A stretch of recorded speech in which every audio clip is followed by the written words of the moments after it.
Hello, everyone. I'm here with Chelsea from Prisoner of Love. Chelsea, how are you? I'm good. I'm so glad to be here. Thanks for having me. I wish we had more episodes. Me too. It went so fast. I know. I do you just first question because I cover a lot of Love After Lockup on my channel. Have you watched that show? This was kind of a another thing to binge for us Love After Lockup viewers. Yes, I have seen Love After Lockup, Life After Lockup, and I was like fully invested in everybody's stories. And so, yeah, when Discovery reached out to me about the show, I was really excited to do it. I was like, okay, because this is still like the prison world, but it's so different. It's just using like my pen pals and things like that. So I was really excited to do it.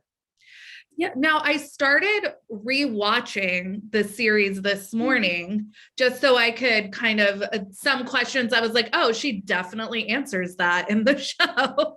Mhm. So you were a teacher. Are you I still was. teaching? No, no. Oh, okay. I quit teaching as soon as I realized, number one, that I hated it, but also number two, that I wanted to pursue a different career path, which was my business with the inmates. Okay, so you've turned this hobby into a full-fledged business now. Yes, I have. It's Okay, it's it's so overwhelming, and it's way different than anything I've ever done. But it's a learning experience every day. But yeah, I think I'm getting the hang of it. yeah, I thoroughly enjoyed. I really hope there is a season two. Do you have any? I have no idea. It's really going to be on if enough people request it and keep hounding Discovery, Oh, if we we're will going to hound do it. them. Please, yeah. Yeah. Because I have so many great couples that I've set up since the show Mhm. that are just amazing. Like I have weddings I'm going to in a few months from people. And yeah, and Oh, it's, that would be awesome to see on the show. yeah, I think so too. Um, so you started out strictly pen pals, not relationship. That wasn't Right. like on your radar. Correct. I started out, I was teaching and I was like, I'm going to go back to school because I don't want to do this. So Mhm. I went back to school for an environmental science degree because I'm a nerd. I like the outside. I like bees and plants and things like that. And so I did that. And the liberal arts teacher I had, he's like, hey, he was talking about expanding your circle because we get so set with just our same amount of people and our same friends that we don't really branch out into different areas anymore. So that's what I did. And I started writing Death Row Inmate as pen Oh, pals. And then from there, it evolved into me helping at a wrongful convictions group out of California. And so I was interacting with inmates 24/7 for them. And then that turned into just, hey, find my cellie somebody. He needs a pen pal, and turned into a business. okay. So was Manuel, was he your first romantic Relations. Yes. relationship? Okay. Yes. Now that didn't end well. What happened there that we didn't see? A lot happened. So Manuel and I were together, we were together for a while. Oh, And it was mutually worked for both of us. But then I got so busy with work that he was feeling neglected. Like I couldn't talk to him on the phone. I'd be like, I'm sorry, I can't talk. Got a client that's calling, or I got a video visit with an inmate that wants me to match him. So there were like all these different aspects to it, and it was all coming together that our relationship was just like crumbling. okay. And he sought out alternatives. He was looking for pen pals because I wasn't filling that void anymore for him. And it came down to just it didn't work. Like he ghosted me. He didn't show up for our video visit. Since then, Manuel is out. Oh, He's out of okay. prison. Yeah, he's out of prison. He reached out to me like the first couple weeks of him being out, and we're friends. Like I think really in reality we were better together as friends. Right. Then we try to Okay. take it to the next level, and it didn't work that way. Okay. Well, speaking of friends, I know a lot. I think Jonathan, your friend, became a fan favorite. We loved seeing Mm-hmm. his takes on, especially his interviews. What is your friendship like with Jonathan? What is his take on on prison dating? So Jonathan and I have been friends for a really long time. And he's always like straight up with me. This is how it is. You're an idiot. You get your life together, sister, things like that. But it's, he has good intentions for my heart. He's always worried about, me getting hurt or me hurting somebody, And so now after he's seen, like, he went through the Manuel with me, he's now gone through Michael, he's gone through me dating on the outside again. I was dating a guy for a while here. But he knows how I am. And so he knows that I'm still going to do whatever I want to do. And he's supportive of me. And he's even more supportive of me now with the relationships with the guys in prison, because he sees like the impact and that there are happy endings, like Elantra and Bryce from the show. And yeah, so he's just a really great supportive best friend. Okay, good. Well, I hope we see the show back for a season 2, but we all really loved him, so we want to see him again too. Yes. How many successful matches have you made? A lot. So, and we only focused on 3, but there's hundreds that where I've matched, and they're like successful, and marriages, and no babies yet. Like, I don't have any couples that have had babies or anything, but there's a lot. I have thousands of people incarcerated as clients. Okay. And hundreds of matched couples. Okay. Is there any, so you're based in Florida, correct? Correct. Mm-hmm. Now, do you match all over the country, or do you limit yourself to any area? Okay. I'll do all over the country. In fact, I've matched 2 couples from Ireland, 2 ladies from Ireland. With guys here. So. Oh, that's awesome. So I'm going to go international. That's my next thing, is I'm going to get in like the prisons in Europe and stuff like that. Yeah. Now, is there any, when you're looking at taking on a client, what does that look like? Someone reaches out to you. What does that process look like? Well, just because the guy in prison reaches out to me that he wants to be matched doesn't mean I'm going to do it. First of all, I look at their charges. Are they pedophiles? They got charges against women, because those aren't the kind of people I'm going to work with. They're not going to get any love with me. And then after that, I ask them like a series of questions, because I'm trying to figure out, is it just jail talk? Are they just trying to get somebody to entertain them like Michael did, or are they actually looking for a legit romance, a love, and something with a strong foundation? And then, so I ask them questions, I ask the people on the outside questions, and then I got this complicated, stupid spreadsheet that I hate. And everything's in the spreadsheet, and then everything, comes together, and I pick them that way. Okay. So I give everybody on the outside like multiple options, like A, B, and C. Which one do you like?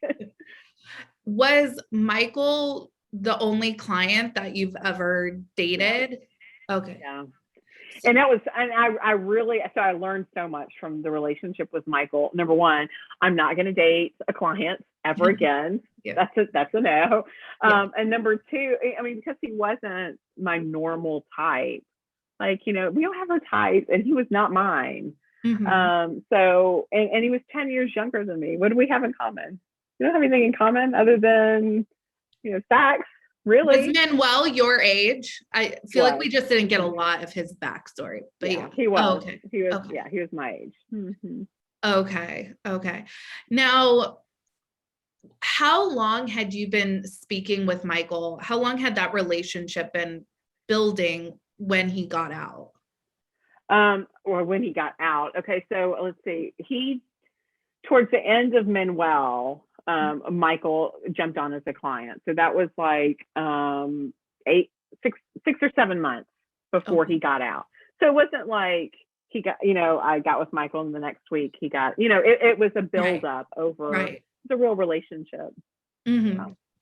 Okay. And so the tattoo was your second date.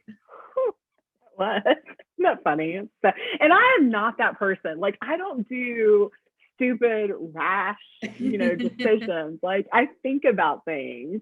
And originally I was like, oh, let's get Harry Potter tattoos. I was like, or something fun like that, because he's got a bunch of tattoos. I've got quite a few. And he's like, I'm going to get your name. I was like,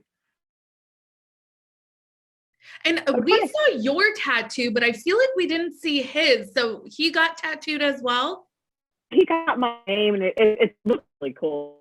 Okay. It looks like somebody like carved it like with a knife around his ankle. Oh, okay. Like, yeah. So I wish they would have showed us that, because I was looking for his. I was like, I hope he didn't chicken out. No. Yeah. Mine was, of course, a lot bigger than it was supposed to be. Originally, I was just like, something little like this at the base of my neck, maybe.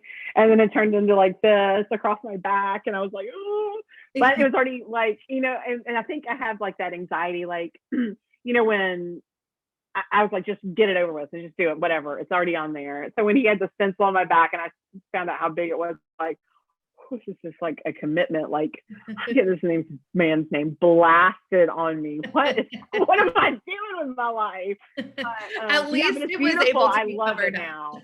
Yes, I love it now. When he broached the subject with you about remaining celibate, on the show, it caught you off guard. If you were your own client, would you say that was a red flag, or how would you have approached that with a client? I literally thought he was kidding, like when he said it, because we're adults. Yeah. Why would you? Yeah. You had sex before you went to prison, and unless you're having sex in prison and you feel like you don't, you know what I mean? Right. So you don't need it. And that's another discussion we need to have.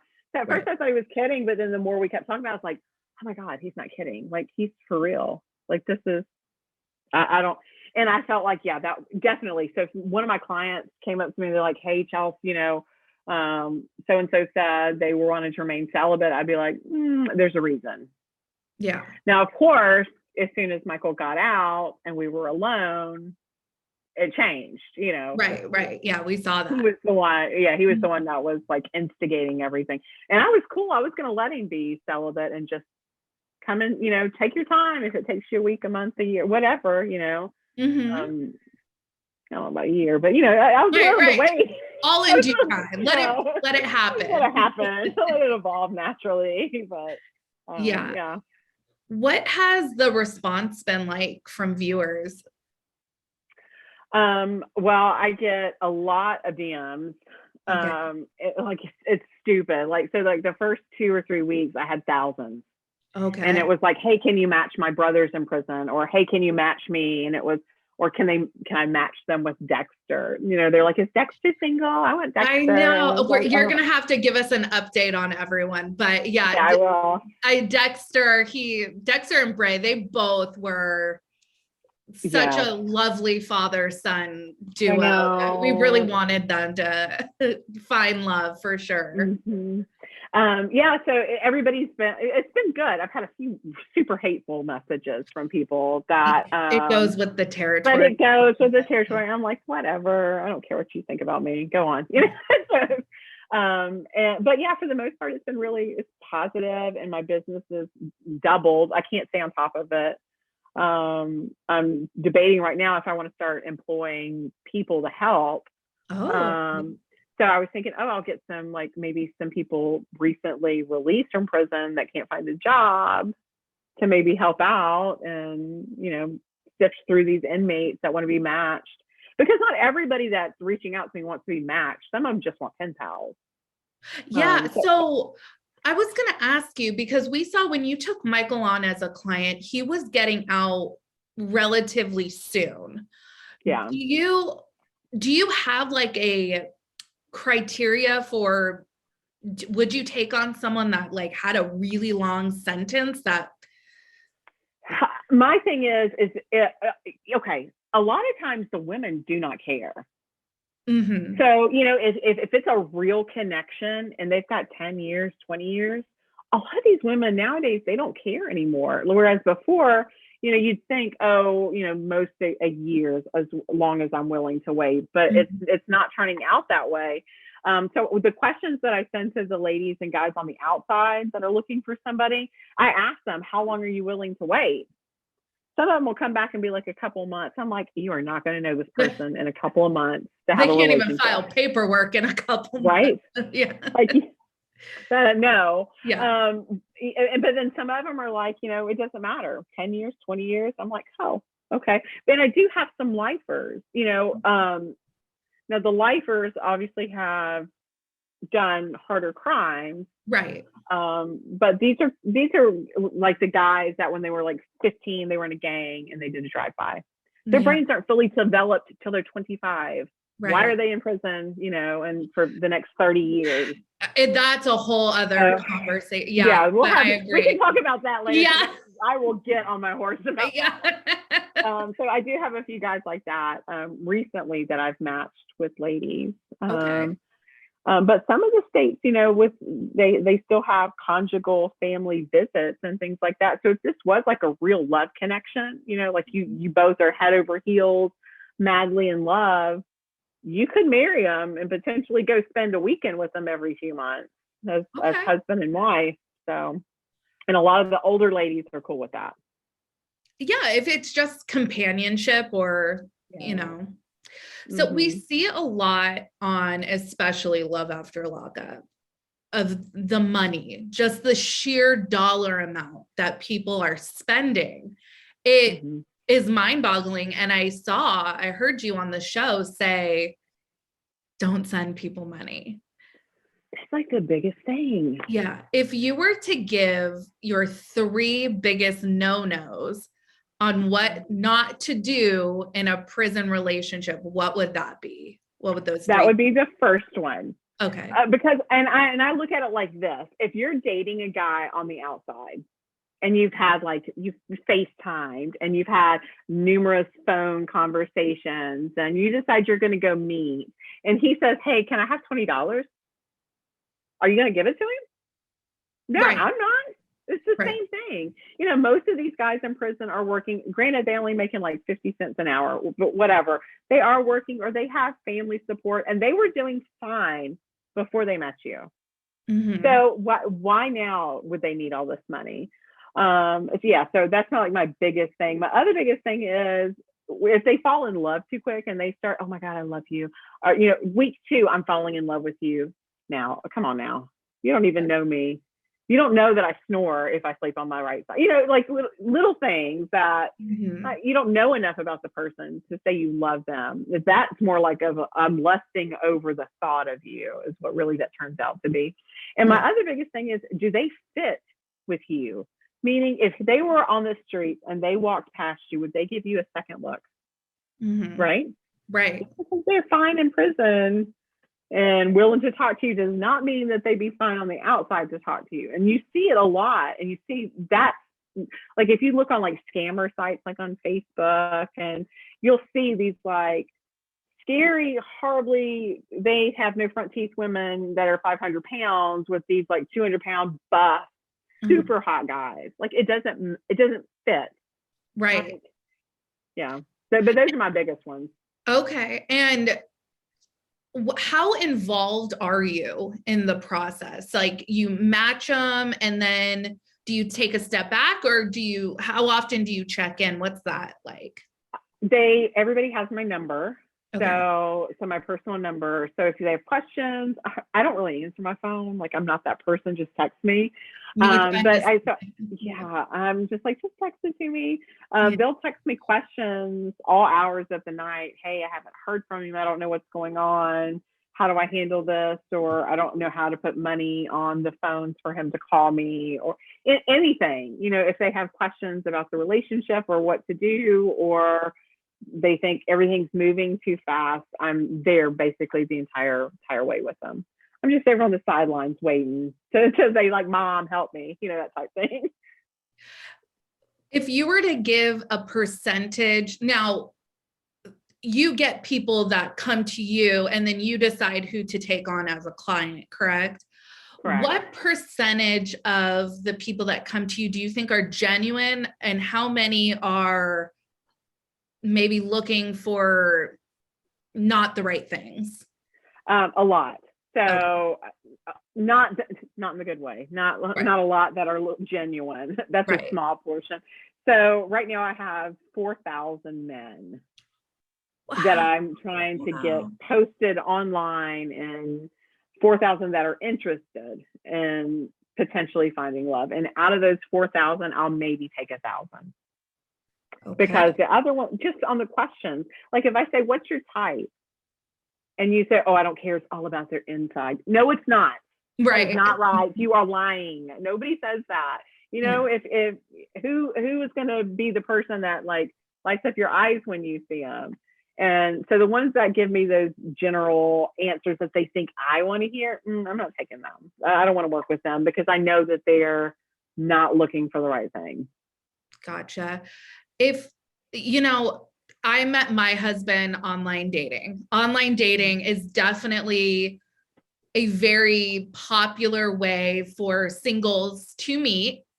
Mm-hmm. Then you add the layer of incarceration to it, which kind of gives some people pause. What would you say to someone who's looking to meet someone who's not considering looking behind bars? How do you attract new clients, potential matches for your clients? Yeah. Number one, I explain recidivism, because a lot of these guys don't have positive outside influences. So even if you're just matching with somebody and you just become their friend, you're therefore a positive person in their life that could potentially change their life. When they have positive people on the outside, they're less likely to get in fights inside the prison, do anything wrong, because they want to make sure they can have a phone conversation with you or receive email. You know, so all those little things that we wouldn't think about really help the bigger picture. But also, you could be dating a guy out here that does super shady crap that just hasn't been busted for it. He's just never been caught, right? Yeah, absolutely. So, you know, you look at it as it's a long distance relationship, because most of them are, you know, like Michael was in Ohio, I'm here in Florida. A long distance relationship that has a schedule, like, you know, pretty much when he's going to call you or when you're going to get a message from him, and you work around that until you decide whether or not this is something that could potentially have a future. Because not, you know, I may send you 3 matches and all 3 just end up to be great pen pals for you and not an actual match. So it's, you know, it takes a few to get through before you find the right one. And how you send 3 matches out to a person, how many times will you repeat that process typically before someone might hit it off with? So I had an older lady that I just matched. She's in her early 60s. She, excuse me, has been single for like 10 years. Didn't think she'd ever think about love again. So we're going back and forth messaging. Then she's like, I just want like the muscular bad boy. And I'm like, oh, I got so many of them. Like, I got you. So I took what her, you know, like what age range, you know, because she's in her 60s. So I'm not going to set her up with a 20 or 30-year-old. Yeah. You know, keep so it realistic. Realistic. So it got all her wants and needs and must-haves for the relationship, and then just sent her 3. And I was like, what do you think about these 3? And then she's like, oh, the first one's got a cute smile. I like the second one's bio. And I'm like, write all 3 of them. They're all 3 in different prisons. Write them. See which one you bond with and which one. And then she came back like a week later, and then she's like, well, the first one, he's kind of boring. He didn't really have a whole lot to say. She's like, so I'm not going to go with him. So now she's got a guy in Washington that she's actively writing, you know, nonstop, and she can see a potential with, and vice versa. So where do things stand now with Michael? Like, we saw it kind of end really poorly. Basically admitted that he was using you to get by those last 3 months. I was pissed off for you on your behalf. So have you were open to speaking to Manuel again. Have you talked to Michael? I did talk to Michael quite a few times after, but not in any type of forgiving, I want to be your friend way. Actually, I knew what his character was by then. I'd seen how he was on the outside and what his, intentions were, and the lifestyle he was wanting to live did not match with what he was telling me in prison. He's telling me one thing about his goals and focusing, and then he gets out and he's trashed videoing himself, like using the bathroom. And that was not on my business account. So we did have a few conversations. They were awkward, and he's like, Chelsea, I love you. And I had him on speakerphone, and my daughter, she's 13. She looks at me, she's like, and I just like muted. She's like, that was really weird. I'm like, yeah. I mean, so he was like trying to like get back in there, but I had no interest or desire to even talk to him. Yeah, totally understandable. Where is your dating life now? So I am back out there. I know the show ended with I was dating 2 and only 1 was in prison, which is true. I was, I do, but I'm not like, they're not my boyfriends. So I'm not like have multiple boyfriends or anything crazy. I did try dating a guy out here. We went back and forth and lots of dates and stuff like that, but I don't know. There's something still about this like bad boy in prison that's sitting there that's mailing me presents. Like he mailed me flowers and a stuffed animal, and then sends me jewelry and stuff that he's made. I'm like, I get all these presents, and he's so sweet. So I don't know, my door's still open. I just don't know which way I'm going. See wherever life takes you. Exactly. Yeah. I think it's generally better to not block yourself off. Just kind of go where life takes you. Where is everyone now? Dexter, Bray? What are they? So Bray is still talking to Cynthia. Like they're still having their little online romance, I guess you could say. Dexter, unfortunately, is no longer with Yolanda. Okay. It did not work out when she was out. Okay. I do not. I got kind of a vibe. Yeah. And so also like with Bray and with Dexter, they both picked the one I didn't want them to pick. Like out of their options. Like I wanted Bray to pick Cynthia from the get-go. Forget Arlette, Cynthia. And he went with Arlette first. And then same thing with Dexter. I wanted him to pick this lady, Tracy. And he liked Yolanda. So, so Dexter is single, and I have thousands of messages from women all over the US wanting me to hook them up with Dexter. Yeah, I can imagine that he would be a hot commodity. He is a hot commodity. Yeah. Yeah. I told him I felt like his secretary with the amount of messages I respond to every day about his status of being single. Now, as far as these couples, so like Arlette, do you keep in touch with any of these people after things kind of fizzle out? Not with Arlette. Okay. I did not stay in touch with Arlette. She kind of just like disappeared, and I don't really know anything about her anymore. But with Devon and Issa, Devon, I feel like he's my child. Like I talk to this kid every day. Every single day he texts me. He's out, he's in a halfway house. He really loved Issa. Like he really did love Issa. And what happened there? With Issa, I think because she had no intentions of really falling for someone in prison. And I don't know if she was just overwhelmed or she didn't want her parents to find out or what it was, but she, I was thinking it was going to be Devon that would break her heart, but it was really the other way around. Devon's a good kid.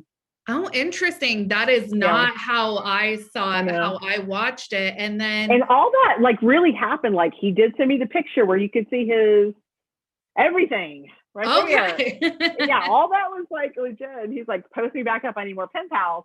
So yeah, all that really happened. And she, had the conversation with his mom, and his mom's like, Devon's always been this sweet talker. That's his personality. And just, but I think that prison changed him so that when he got out, and he's still a ward of the state. He's in the halfway house, and he has nobody. He has like no connections because he had invested all this time into Issa, and now he's not with Issa, and he has nobody. So it's like I'm making it my mission to find him a woman currently. So if anybody's single that's interested in Devon, they should contact me. Well, I'll put it in my stories, and we'll see if we can get him a pen pal, some dates. Something. Yeah. Yes. Now Elantra and Bryce, did you match them? I did not. Okay. Elantra was actually in a online like prison girlfriend group I was in. So I had seen like her like love story over the years and stuff like that. But with Bryce, Discovery was just trying to show you a different aspect. Like there are happy endings to meeting somebody while incarcerated, and this is what it could look like. Yeah, you can have your ups and downs, but what couple doesn't? This is just going to be a different way to look at it. When you had mentioned that a lot of times when people come out of prison, what they go home to is not necessarily the best, I immediately thought of Bryce, and Elantra really was like that saving grace for him. Yes. It seemed how it was portrayed on the show that as soon as he got out, his family was like, this has been wrong. We need this, where, I've done this because you weren't there, and things like that, which is so unfair. Yeah, I know. I felt really bad for Bryce, but I really foresee a really bright future for him and Elantra. They are just the sweetest people, and they love each other so much. And I think they're going to go far. And I don't see him going back to prison. You know what? There was a lot of love there, and I really enjoyed their wedding. So I know that was a really sweet season finale. Yeah. What has been the most satisfying part of helping prisoners find love for you? I think it's the fact that not only am I just connecting people, but I'm allowing them like new outlets, the inmates, because they get stuck in their cycle of just talking to the same people right there in their little circle in prison, like their little group of friends. And now I was talking to one guy the other day, and then he was like, listen, he's like, everybody on my block, he's like, is smiling. And I'm like, yeah, like that. He's like, because we all have pen pals now. We all have people to look forward to besides each other. And so that alone, I know that I'm making a difference. And hopefully it's, the same thing with the people that are writing them, when they're going to my site to look for pen pals, that they're doing it for the right reasons, that they're wanting to either help and change somebody's life, or they're looking to find love and they're looking to make a connection with the person. That's amazing. And I'm all out of questions. Thank you so much for joining me. This was so much fun. And I'm going to be writing to the people that I do know at Discovery and say that we want a season 2. I just love, this is such a different vibe than Love After Lockup. And I think Love After Lockup gives us the television that we want, that salaciousness. But when you see like the actual humanity behind people, and that's what you get with Prisoner of Love. And I really like that.